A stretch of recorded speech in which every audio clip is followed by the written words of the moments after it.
విష్ణు గారు, అండి. మీ ప్రేమ కథ మాకు తెలుసు. అండ్ చెప్పండి, ఏం చెప్పండి? ఎవరు ప్రేమించారు, ఎవరు ప్రేమించాల్సి వచ్చింది, ఎలా జరిగింది, మీ రాంబాయిని మీరు ఎలా ఇంప్రెస్ చేశారు? ఎలాంటి యాక్చువల్లీ మనం హానెస్ట్గా ఇది ఉంటే ఎవరి లవ్ అన్నా సక్సెస్ అవుతుంది. అలాగే నాది, నేను హానెస్ట్గానే లవ్ చేస్తే సక్సెస్ అయింది. హానెస్టీతో లవ్ చేశారు, హానెస్టీతో పడేశారు మీరు. నేను ఇంకా మీరు మీ టైమింగ్తో పడేశారేమో అనుకున్నా.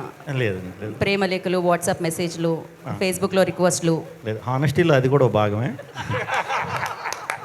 ఏదైనా హానెస్టీ అనేది ముందు పెట్టాలంటున్నారు మీరు, అంతే కదా? ఓకే, ఏదైనా హానెస్టీ. ఓకే, ఇప్పుడు రాంబాయికి ఒక పాట డెడికేట్ చేయాలి అంటే, మీ జీవితంలో ఉన్న రాంబాయికి, మా రాంబాయికి కాదు, సో ఏది చేస్తారు మీరు? అప్పుడు మాకు ఎక్కువ వర్షం టైం అండి, అది ఆ, ప్రభాస్ గారి వర్షం. మెల్లగా అవి కురవని, సో ఆ టైం అనమాట. సో అది వేసుకోండి. అదే పాట వేసుకోండి. బా, ఈ ఆన్సర్కి వెనకాల ఆ పాట వేసుకోండి, కాపీ రైట్స్ రాకపోతే. So thank you so much Thank you. Shri Vishnu గారు.